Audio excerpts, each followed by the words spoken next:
నమస్తే, welcome to 99 TV. నేను కల్పన. బులెటిన్ల ముందుగా హెడ్లైన్స్. విశాఖలోని జేఎన్ఎన్యూఆర్ఎం గృహాన్ని ప్రారంభించిన చంద్రబాబు ప్రతి ఇంటికి గ్యాస్ ఇప్పిస్తామని సీఎం హామీ. హైదరాబాద్కు సీఎం కేసీఆర్ నగరంలో రేపు పర్యటించే అవకాశం.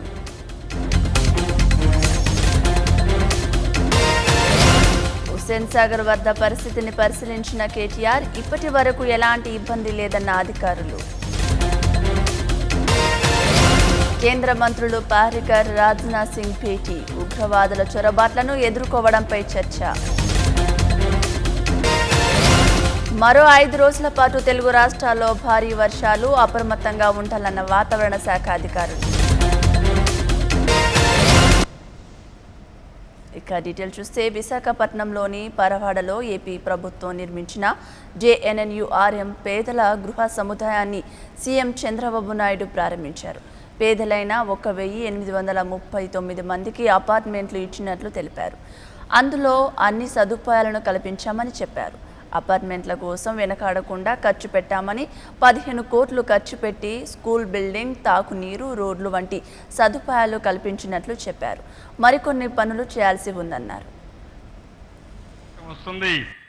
2 ఫోన్లు కూడా మాట్లాడుకోవచ్చు.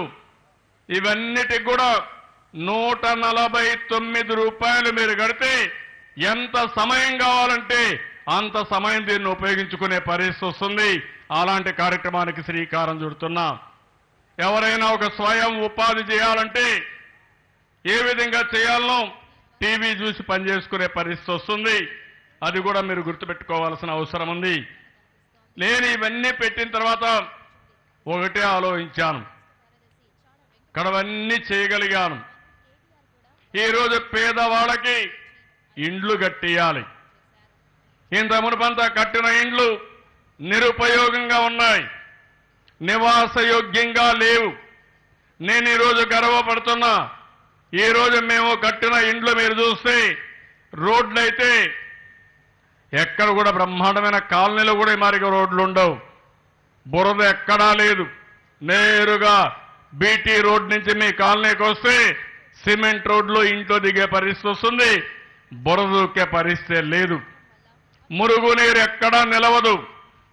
నేరుగా ట్రీట్మెంట్ ప్లాంట్కి వెళ్ళిపోయి ఆ నీళ్లన్నీ కూడా మళ్ళీ సర్క్యులేషన్కి ఉపయోగించే విధంగా ట్రీట్మెంట్ ఇస్తారు. ఇంటికే తాగునీళ్ళు వస్తాయి. ఇంకా మీకు కావాలంటే ఎన్టీఆర్ జలశ్రీ కింద మీకు నీళ్లు కావాలన్నప్పుడు శుభ్రంగా మినరల్ వాటరు లీటర్కు 20 లీటర్లు 2 రూపాయలకు వచ్చే పరిస్థితి వస్తుంది. ఇదిలా ఉంటే, అక్రమాస్తుల కేసులో వైసీపీ అధినేత జగన్ కోర్టుకు హాజరయ్యారు. సాక్షిలో పెట్టుబడులపై ఈడీ దాఖలు చేసిన అభియోగ పత్రంపై ఈడీ కోర్టులో విచారణ జరిగింది. జగతి పబ్లికేషన్లో రామ్కి పెట్టుబడులు మనీ లాండరింగ్ చట్టానికి విరుద్ధమని ఈడీ అభియోగం. అయితే జగన్తో పాటు ఎంపీ విజయసాయిరెడ్డి, అయోధ్య రామిరెడ్డి, వెంకట్రామిరెడ్డి విచారణకు హాజరయ్యారు. ఆంధ్రప్రదేశ్ రాష్ట్రానికి ప్రధానమంత్రి నరేంద్ర మోడీ ఇచ్చిన వరం పోలవరం ప్రాజెక్టు అని కేంద్ర మంత్రి వెంకయ్యనాయుడు పేర్కొన్నారు. విశాఖలో 3 రోజుల పాటు జరగనున్న భారత అంతర్జాతీయ సముద్ర ఉత్పత్తుల ప్రదర్శనను ఆయన ప్రారంభించారు. ఈ సందర్భంగా పోలవరం ప్రాజెక్టు ఉన్న అడ్డంకులన్నీ తొలగిపోయాయని అన్నారు. అలాగే మోడీ ఆధ్వర్యంలో భారత్ అభివృద్ధిలో దూసుకెళ్తుందని అన్నారు. పెట్టుబడులు పెట్టేందుకు సముద్ర ఆహార ఉత్పత్తిలో విశాఖపట్నం ముందుందని వెంకయ్యనాయుడు పేర్కొన్నారు. They must know what is the value available in different parts of the country, different parts of the globe. This is what the Prime Minister is aiming at. Because the Prime Minister's motto is Gaam, Garib, Kisan, Mazdoor, Mahila, Yuva. These are his priorities. He told us also. Gaam means village, Garib means poor, Mazdoor means labor, Kisan means farmer, Mahila means woman, and Yuva means youth. These are the priority of the Prime Minister. So everything we do in every sector is in accordance with the ideals of the Prime Minister. Friends, today there is an issue going on here. People are talking about it. This Polavaram project, I would say Polavaram, వాస్తవంగా చెప్పాలంటే పోలవరం మోడీ గారు ఆంధ్రప్రదేశ్కి ఇచ్చిన వరం అని చెప్పని మనందరూ కూడా చెప్పవచ్చు అని మీకు అందరికీ కూడా మనం చేస్తున్నాను. Some people are saying what is great. We started in 1982. They started in 1982. 82లో పునాది రాయి వేశారు, అది సమాధి రాయిగా మారిపోయింది. That is the difference. In 1982 they started Polavaram. and it was there where it is. And today the government of India has taken up that as a national project and assured that the entire money will be borne by the central government, and also entrusted the project to the state government because the chief minister is a doer. He will complete it early. That is what has been given by the central government. That is a boon for Vizag drinking water problem, for industries also, and also Visakhapatnam, East Godavari, West Godavari, Krishna, Guntur and Rayalaseema water needs also will be taken care. It's an integrated project that way. It's a big boon to us, and a lot of things are coming. People, they come and invest for two reasons.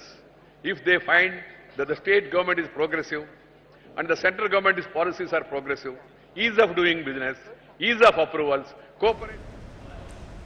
తీవ్ర జ్వరంతో బాధపడుతున్న జయలలిత గురువారం రాత్రి చెన్నైలోని Apollo ఆసుపత్రిలో చేరిన నేపథ్యంలో ఆమె ఆరోగ్యంగానే ఉన్నారని చెన్నై అపోలో ఆసుపత్రి వైద్యులు ప్రకటించారు. జ్వరం తగ్గిందని విశ్రాంతి తీసుకుంటున్నారని వెల్లడించారు.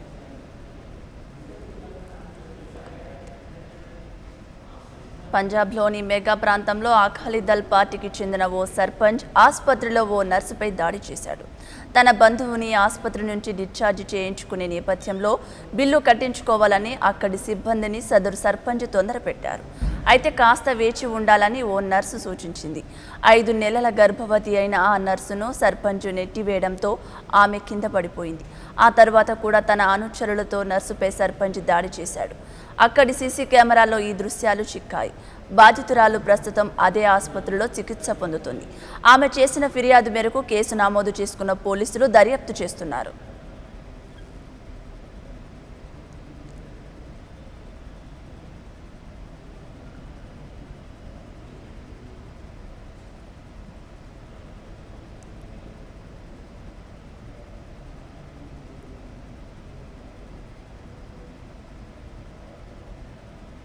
ఆదిలాబాద్ జిల్లా నిర్మల్ మండలంలోని తల్వేద గ్రామంలో పిచ్చి కుక్కలు వీరంగం సృష్టించాయి. గ్రామంలో 6గురిపై దాడి చేశాయి. ఇంటి బయట ఆడుతున్న 2 పిల్లలపై కూడా దాడి చేశాయి. ఓ మహిళను మరో 3గురిని గాయపరిచాయి. గాయపడిన వారిని నిర్మల్ ఏరియా ఆసుపత్రిలో ప్రథమ చికిత్స నిర్వహించారు. పిచ్చి కుక్కల దాడిలో గ్రామస్తులు భయాందోళనకు గురవుతున్నారు. గ్రామ సిబ్బంది స్పందించి వెంటనే పిచ్చి కుక్కలను పట్టుకోవాలని కోరుతున్నారు. రిలేషన్ కుక్క వచ్చింది, నిలబడి కడుతున్నది. అందరిని బాలని కడుతుంది, మమ్మల్ని కలిసింది. ఎంబడవాడి కడుతున్నది. ఇక అందరు మీద పడే కొట్టడానికి పోతే తప్పించుకొని వచ్చి మీద పడ్డది, పడగొట్టేసింది. కింద పడగొట్టే కొట్టేసి. ఈరోజు 6 గంటలకు పిచ్చి కుక్క మీద పడి కలిసింది. అట్లనే ఊర్లో మొత్తం 6గురికి దాదాపు అందరికి బాగా గాయాలు చేసినాయి. చిన్న పిల్లలకైతే దండకు మొత్తం కండ తీసేసింది. ఈరోజు తల్వేద గ్రామ పంచాయతీలోని పిచ్చి కుక్కలు దాదాపు 7 మందిని, పశువులని, గుడ్లని, ఆవులని కరిచి తీవ్రంగా గాయపరిచినాయి. వాళ్ళని తిరుపతి శ్రీ వెంకటేశ్వర యూనివర్సిటీకి అంతర్జాతీయ స్థాయిలో గుర్తింపు లభించింది. టైమ్స్ హైయర్ ఎడ్యుకేషన్ సంస్థ విడుదల చేసిన 2016-17 ర్యాంకింగ్లో SVU 601 800 స్లాట్లలో ర్యాంకు పొంది అరుదైన ఘనత సాధించింది. భారతదేశ వ్యాప్తంగా 17వ స్థానంలో నిలిచింది. అంతేకాకుండా దక్షిణ భారతదేశంలో ప్రథమ స్థానం పొందింది. ఈ ఏడాది కేంద్ర మానవ వనరుల శాఖ ప్రకటించిన ర్యాంకింగ్స్లోనూ SVU జాతీయ స్థాయిలో 63వ ర్యాంకులో పరిశోధనల పరంగా 13వ స్థానంలో నిలిచింది. తాజాగా రామకుప్పం మండలంలోని పంట పొలాలపై దాడి చేసి బీభత్సం సృష్టించాయి. మండలంలోని గొల్లపల్లి, సంధ్యాల మడుగు, నన్యాల తండాలోని పంట పొలాలపై ఏనుగుల గుంపు దాడి చేశాయి. గజరాజుల దాడిలో వరి, టమోటా, రాగి, బీన్స్, అరటి, మామిడి పంటలు ధ్వంసమయ్యాయి. చేతికి వచ్చిన పంటలు ఇలా ఏనుగుల దాడిలో పూర్తిగా నాశనం కావడంతో రైతులు ఆవేదన వ్యక్తం చేస్తున్నారు. తిరుపతి ఇక కొత్త శోభను సంతరించుకోబోతుంది. అభివృద్ధి దిశగా దూసుకుపోనుంది. ఈ ఆధ్యాత్మిక నగరంలో ఇకపై ట్రాఫిక్ సమస్యలకు చెక్ పడనుంది. తాగడానికి సురక్షితమైన మంచినీళ్లు అందుబాటులోకి రానున్నాయి. అంతర్జాతీయ గుర్తింపు పొందిన తిరునగర్కి కొత్త యోగం దక్కింది. స్మార్ట్ సిటీ జాబితాలో తిరుపతి చోటు సంపాదించుకుంది. దీంతో 1600 కోట్ల రూపాయలతో నగరంలో అభివృద్ధి పనులు జరగనున్నాయి.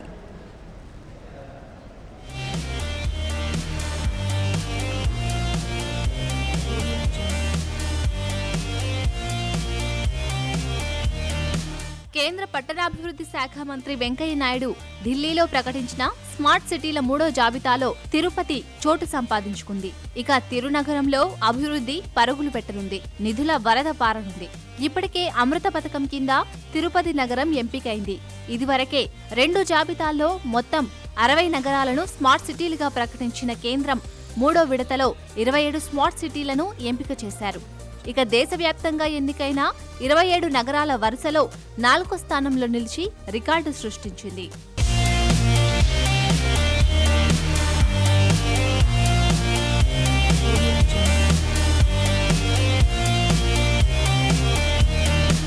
కాగా స్మార్ట్ సిటీలో భాగంగా తిరుపతికి 4 ఏళ్ల కాలానికి అంటే 2020 వరకు 1600 కోట్ల వరకు నిధులు అందనున్నాయి. కేంద్రం వాటాగా 500 కోట్లు, రాష్ట్ర ప్రభుత్వ వాటాగా 50 కోట్లు వస్తాయి. ఇక ఇప్పటికే అమలులో ఉన్న అమృత, స్కిల్ ఇండియా తదితర పథకాల నుంచి 270 కోట్లు ఈ పథకానికి మళ్లిస్తారు. మిగిలిన 330 కోట్లను ప్రైవేట్ భాగస్వామ్యం కింద సేకరిస్తారు. రెట్రోఫిటింగ్ స్కీమ్ కింద నగరం మధ్య భాగాన్ని అభివృద్ధి చేస్తారు. పానా సిటీ స్కీమ్ కింద నగరంలోని ప్రతి ప్రాంతానికి, ప్రతి నివాసానికి ఉపయోగపడే సామూహిక పనులు చేపడతారు. స్మార్ట్ సిటీతో నగరం పూర్తిగా భూగర్భ వ్యవస్థ విస్తరించనుంది. ట్రాఫిక్ సమస్యకు పరిష్కారం దొరకనుంది. ఈ నిధులతో ముఖ్యంగా నగరవాసులను పట్టి పీడిస్తున్న తాగునీటి సమస్య, డ్రైనేజీ సమస్య, ట్రాఫిక్ సమస్యలు తీరనున్నాయి.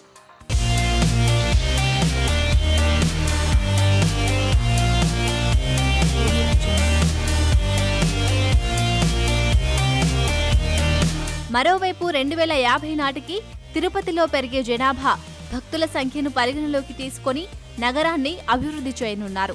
తాగునీటి సమస్యను శాశ్వతంగా పరిష్కరించనున్నారు. డ్రైనేజీ సమస్యను పరిష్కరించడానికి ప్రస్తుతం ఉన్న అండర్ గ్రౌండ్ డ్రైనేజీకి అధునాతన సాంకేతిక పరిజ్ఞానాన్ని జోడిస్తారు. ఎక్కడైనా అండర్ గ్రౌండ్ డ్రైనేజీ పైపులు పగిలిపోయి మ్యాన్హోల్స్ ఓపెన్ అయినా తక్షణమే కార్పొరేషన్ అధికారులకు సమాచారం అందించేలా సాంకేతిక వ్యవస్థను అనుసంధానం చేస్తారు.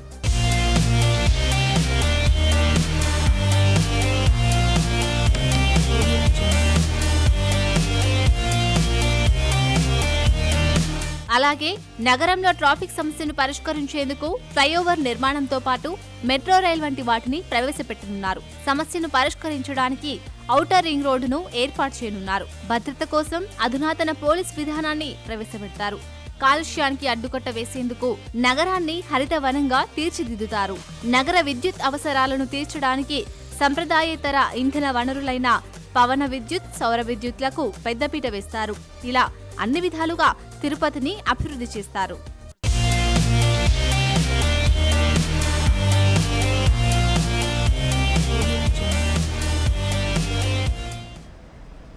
మరిన్ని అప్డేట్స్ తెలుసుకునే ముందు బులెటిన్లో షార్ట్ బ్రేక్ తీసుకుందాం. Stay with us.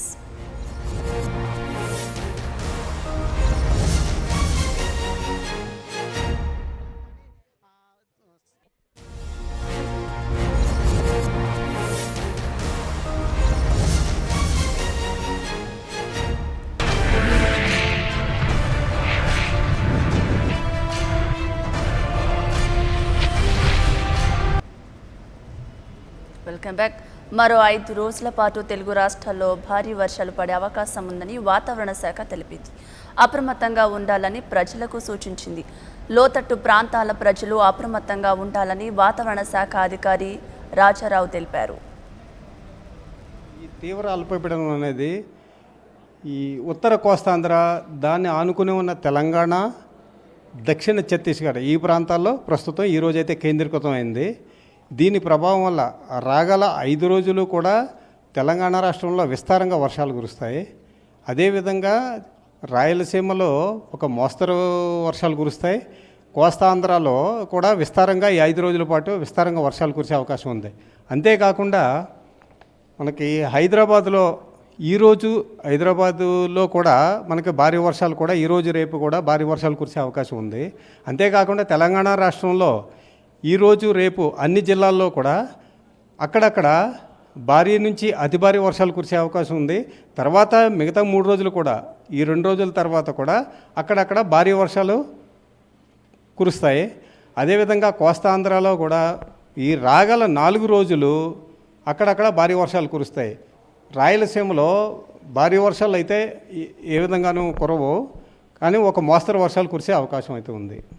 మేము ఎప్పటికప్పుడు ఈ బులెటిన్ అంటే ఎక్కడెక్కడైతే మనకి అధిక వర్షాలు ఇక్కడ ఏ ప్రాంతాల్లో అయితే అంటే 2 రాష్ట్రాల ఈ ప్రభుత్వాలు కూడా ఎప్పటికప్పుడే హెచ్చరికలు జారీ చేయడం జరుగుతుంది. వాళ్ళు తగిన చర్యలు దానికి తగ్గట్టుగానే వాళ్ళ జాగ్రత్తలు తీసుకుంటున్నారు. మేము ఇప్పుడే ఏ ప్రాంతాల్లో అయితే అంటే ఏ జిల్లాల్లో అయితే మన భారీ వర్షాలకైతే అవకాశం ఉందో అదేవిధంగా మన హైదరాబాద్ నగరంలో కూడా ఎప్పటికప్పుడు మేము ఈ ప్రస్తుత వాతావరణ పరిస్థితులను కూడా ఎప్పటికప్పుడు మేము వాళ్ళకి చెప్పడం జరుగుతుంది. హైదరాబాద్ నగరాన్ని భారీ వర్షం భయపెడుతోంది. నగర వ్యాప్తంగా వరుణుడు ప్రతాపం చూపుతున్నాడు. గత 3 రోజులుగా కురుస్తున్న వర్షాలతో నగరం అతలాకుతలమవుతుంది. 3 రోజులుగా ఎడతెరిపి లేకుండా కుండపోత వర్షం కురుస్తోంది. భారీ వర్షం ముంచెత్తడంతో నగరవాసులు ఆందోళన చెందుతున్నారు. 3 రోజులుగా కురుస్తున్న వర్షాలతో ఫిలింనగర్ ఫిలిం ఛాంబర్ వద్ద వృక్షం నేల కొరిగింది. వందలాది అపార్ట్మెంట్ల సెల్లర్లో భారీగా నీరు చేరింది.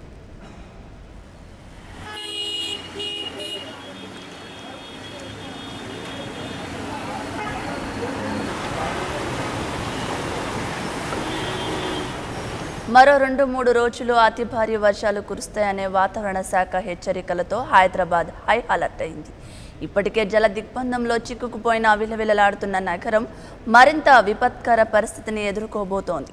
వాతావరణ శాఖ హెచ్చరికలతో రాష్ట్ర ప్రభుత్వం అప్రమత్తమైంది. అత్యవసర పరిస్థితి ఎదురైతే యుద్ధ ప్రతిపాదికన సహాయక చర్యలు చేపట్టేందుకు సైన్యం సహకారం తీసుకోవాలని నిర్ణయించింది.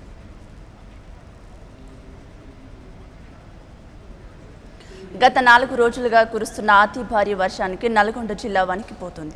ఎటు చూసినా సముద్రంలోని పడవల్ల గ్రామంలో నీటిలో తేలియాడుతున్నాయి.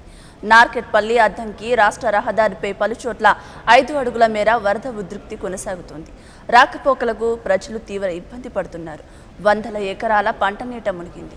వరద ఉధృతికి రైల్వే ట్రాక్ నీట మునగడంతో దక్షిణ మధ్య రైల్వే శాఖ పలు రైళ్లను రద్దు చేసింది. జిల్లా వ్యాప్తంగా జనజీవనం పూర్తిగా స్తంభించింది.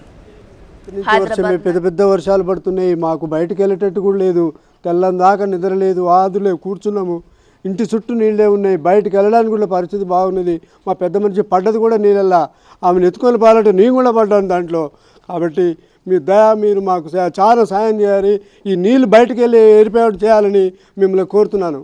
అధికారులు ఎవరు రాలేదు, ఇప్పటివరకు ఎవరు వచ్చి చూడలేదు.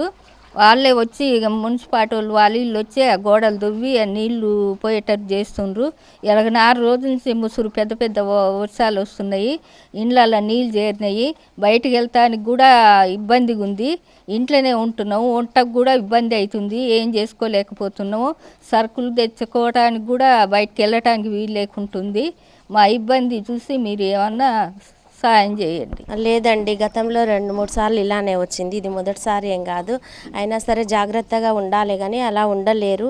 ఇప్పుడు ఈ 3 రోజుల నుండి విపరీతంగా భారీ వర్షాల వల్ల విపరీతమైన నీళ్లు రాత్రి నుండి వచ్చి చేరుతున్నాయి. చాలా ఈ నీళ్లు రావడాన ఏమైనా వాళ్ళు వస్తున్నారు, గోడలు పలగొట్టి వెళ్ళిపోతున్నారు. అంతేగాని ఏమైనా సహాయం చేయడము ఏమో లేదు. ఇప్పుడు చూస్తూనే ఉన్నారు కదా, ఇంటి చుట్టూ నీళ్ళు ఆగినాయి. ఈ నీళ్ళల్లో నుండి ఏ పాములు ఏ తేళ్ళు ఇంట్లోకి వచ్చినా రావచ్చు. తెల్లవార్లు రాత్రి నిద్ర లేకుండా ఉన్నారు. మళ్ళీ కూడా అదే పరిస్థితి ఏర్పడుతుంది. దీనికి ఏదన్నా శాశ్వత సొల్యూషన్ ఆలోచిస్తే బాగుంటుందండి. హైదరాబాద్ నగరంలోని నాలాల అక్రమాలపై కఠిన చర్యలు తీసుకుంటామని మున్సిపల్ మంత్రి కేటీఆర్ పేర్కొన్నారు. జీహెచ్ఎంసీ కంట్రోల్ రూమ్ వద్ద అధికారులతో ఉన్నత స్థాయి సమీక్ష నిర్వహించారు. వరద పరిస్థితిని చక్కదిద్దేందుకు జీహెచ్ఎంసీ సిబ్బంది తీవ్రంగా కృషి చేస్తున్నారని అన్నారు. ఎలాంటి పరిస్థితినైనా ఎదుర్కొనేందుకు సిద్ధంగా ఉన్నామని, అప్రమత్తంగా ఉండాలని అన్ని విభాగాలను ఆదేశించామని మంత్రి తెలిపారు. కొంతమందిని సురక్షిత ప్రాంతాలకు తరలించామని, హుస్సేన్ సాగర్లో లోతట్టు ప్రాంత ప్రజలను అప్రమత్తం చేశామన్నారు కేటీఆర్. కమిషనర్ ఆఫ్ పోలీస్ గారు కూడా పోలీస్ విభాగం కేవలం శాంతి భద్రతలు, ట్రాఫిక్ నియంత్రణ పర్యవేక్షణకు మాత్రమే కాకుండా వరద సహాయక పునరావాస కార్యక్రమాల్లో కూడా ముమ్మరంగా పాల్గొంటా ఉన్నారు. వారికి కూడా ఈ సందర్భంగా ధన్యవాదాలు తెలియజేస్తా ఉన్నాం. గౌరవ మంత్రివర్యులు లక్ష్మారెడ్డి గారు నిన్న వైద్య ఆరోగ్య శాఖ తరఫున కూడా నిన్న వారి శాఖ అంతర్గత సమీక్షను కూడా నిర్వహించారు. ఎందుకంటే ఇలాంటి వర్షాలు విపరీతంగా వచ్చినప్పుడు సర్వసాధారణంగా అంటువ్యాధులు వ్యాపించే ప్రమాదం కూడా ఉంటుంది. కాబట్టి ఈరోజు వారు ప్రత్యేకంగా వారి అధికారులందరినీ కూడా తీసుకుని మరొక సమన్వయ సమావేశాన్ని ఏర్పాటు చేయడానికి ఇక్కడికి వచ్చారు. ఇప్పుడు వైద్య ఆరోగ్యం మీద కూడా, ప్రజా ఆరోగ్యం మీద కూడా ఈ ప్రెస్ కాన్ఫరెన్స్ తర్వాత రివ్యూ ఉంటుంది. మొత్తం సమగ్రంగా నిన్న సమీక్షించినప్పటికీ ఈ రోజు అన్ని శాఖలతో కలిసి సమన్వయంతో చేయాలన్న ఉద్దేశంతో గౌరవ మంత్రి గారు కూడా ఇక్కడ స్వయంగా వచ్చారు. అదే రకంగా గత రాత్రి అర్ధరాత్రి దాదాపు 3:30 వరకు కూడా, అంటే ఉదయం 3:30 వరకు కూడా నగరంలోని మంత్రులందరూ గౌరవనీయులు తలసాని శ్రీనివాస్ యాదవ్ గారు, పద్మారావు గారు, నాయని నరసింహారెడ్డి గారు, ఉప ముఖ్యమంత్రి మహమూద్ అలీ గారు అందరూ కూడా నిన్న పొద్దున దాదాపు 3:30 గంటల వరకు వివిధ నాలాలు, లోతట్టు ప్రాంతాలను విస్తృతంగా పర్యటించారు. పొద్దున పూట అయితే మళ్ళీ ప్రజలకు కూడా సౌకర్యం కలుగుతుందనే ఉద్దేశం. రెండోది, ఈ నాలాలు ఏవైతే ఆక్రమణలకు గురైనాయో అందరం కూడా నిన్న దాదాపు 6 మంత్రులు నిన్న అంటే ఈరోజు ఉదయం దాకా కూడా దాదాపుగా అందరూ కూడా రోడ్ల మీద ఉన్నారు. స్వయంగా మంత్రి గారు శ్రీనివాస్ యాదవ్ గారు కుత్బుల్లాపూర్ నియోజకవర్గంలో, ఉప ముఖ్యమంత్రి గారు మన మలక్పేట నియోజకవర్గంలో, పద్మారావు గారు అల్వాల సికింద్రాబాద్ నియోజకవర్గంలో, నాయన నరసింహారెడ్డి గారు ముషీరాబాద్ నియోజకవర్గంలో. జీహెచ్ఎంసీ పరిధిలో ఉన్న రామచంద్రాపురం చెరువులో ఉన్న నీరు భారీగా రోడ్డుపైకి చేరుకున్న నేపథ్యంలో మంత్రి హరీష్ రావు సందర్శించారు. గత ప్రభుత్వాలు చేసిన నిర్వాహకమే ఈ ఫలితమని, పైసలు మిగిల్చుకోవడానికి కనీసం కల్వర్టు కూడా ఏర్పాటు చేయలేదని ఆయన మండిపడ్డారు. ప్రొవిజన్స్ సరిగా పెట్టకపోవడం వల్ల ఈ సమస్య ఉత్పన్నమైంది. గత సంవత్సరంన్నర నుంచి దాదాపు కేంద్ర ప్రభుత్వం మీద పదే ఒత్తిడి తెస్తూ అసలు ఈ రోడ్ కాంట్రాక్టరు మరి ఒకవైపు టోల్ వసూలు చేస్తూ మరొక వైపు రోడ్డు మరమ్మతు చేయకపోవడము, రిపేర్ చేయకపోవడము, ప్రయాణికులు అనేకమైన ఇబ్బందులు పడుతున్న విషయాన్ని కేంద్ర మంత్రి గడ్కరీ గారి దృష్టికి మన ముఖ్యమంత్రి కేసీఆర్ గారు మనము చాలాసార్లు తీసుకుపోవడం జరిగింది. గత 15 రోజుల క్రితం నేను కూడా ఈ రోడ్డు విషయం పైన కేంద్ర మంత్రి గడ్కరీ గారిని ఢిల్లీలో కలిసి గట్టిగా విజ్ఞప్తి చేసిన దృష్ట్యా నేను మొన్న 2 days బ్యాక్ ఉమాభారతి గారితో మీటింగ్ పోయినప్పుడు మళ్ళీ వెళ్ళి కలిసినప్పుడు అదే రోజు 40 పొడవైన ఆ ప్రాణికి పెద్ద కష్టమే వచ్చింది. తన గోడు చెప్పాలంటే గొంతు పెగలదు. బయటకు వెళ్లేందుకు నో ఛాన్స్. ఆపద మొక్కుల వాణి చెంత ఉన్నా ఆదుకునేవారు కరువయ్యారు. దాని మూగ వేదన చివరకు అరణ్య రోదనలా మారింది. ఇంతకీ ఏమిటా ప్రాణి, ఎందుకు ఆ కష్టం తెలియాలంటే ఈ స్టోరీ చూడాల్సిందే.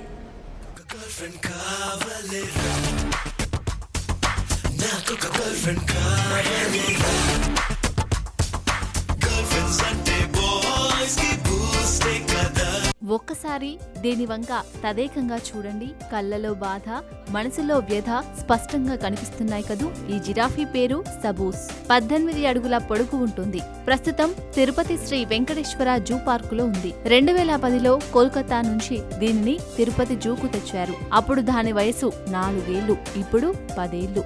అయితే ఈ జిరాఫీకి ఓ కష్టం వచ్చి పడింది.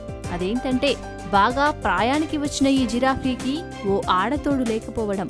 దీంతో బోనులో ఒంటరిగా అటూ ఇటూ తిరుగుతూ మూగ బాధను అనుభవిస్తోంది. ఆడ జిరాఫీతో చెట్టాపట్టాలేసుకొని తిరగాలని 3 ఏళ్లుగా ఎదురు చూస్తోంది. ఎన్క్లోజర్లో నాకు గర్ల్ ఫ్రెండ్ కావాలంటూ ఒంటరిగా కాలం వెల్లడిస్తోంది.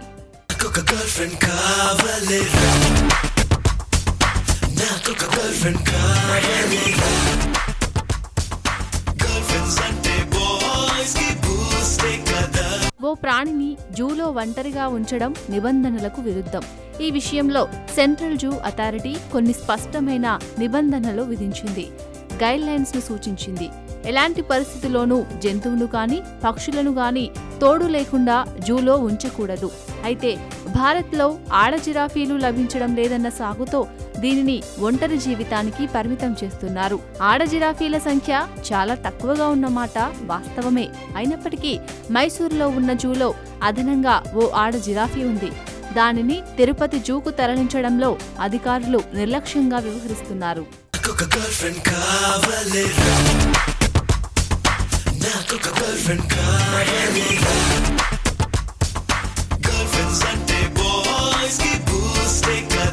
అంతరించిపోతున్న అరుదైన జంతు జాతుల్లో జిరాఫీ కూడా ఒకటి. మన దేశంలో వీటి సంఖ్య 20 లోపే. కోల్కతా జూలో 11, హైదరాబాద్ విశాఖపట్నం జూలో 4, భువనేశ్వర్ జూలో 2, తిరుపతి ఎస్పీ జూ పార్కులో 1 చొప్పున ఉన్నాయి. ఆడ జిరాఫీలు మాత్రం కోల్కతా జూలోనే ఉన్నాయి. అక్కడి నుంచి ఒకదాన్ని తిరుపతి ఎస్పీ జూకు తీసుకురావాలని ఇక్కడి జూ పార్క్ క్యూరేటర్ ఏడాది కాలంగా ప్రయత్నాలు చేస్తూనే ఉన్నారు. తాజాగా మంత్రి బొజ్జల గోపాలకృష్ణరెడ్డి ద్వారా జూ అధికారులు ప్రయత్నాలు చేస్తున్నారు. అవసరమైతే ఆఫ్రికా వెళ్లి ఆడ జిరాఫీను కొనుగోలు చేసైనా తీసుకురావాలని అధికారులు భావిస్తున్నారు.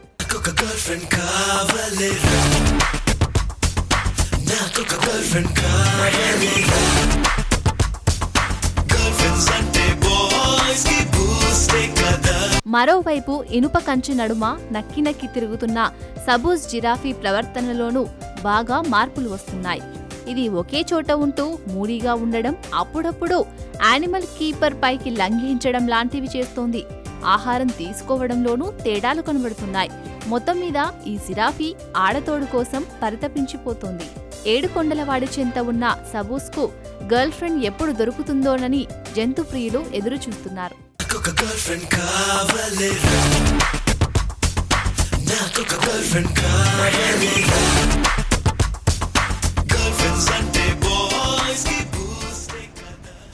ఇవి ఇప్పటివరకున్న వార్తలు. మరిన్ని వార్తల కోసం చూస్తూనే ఉండండి 99 టీవీ.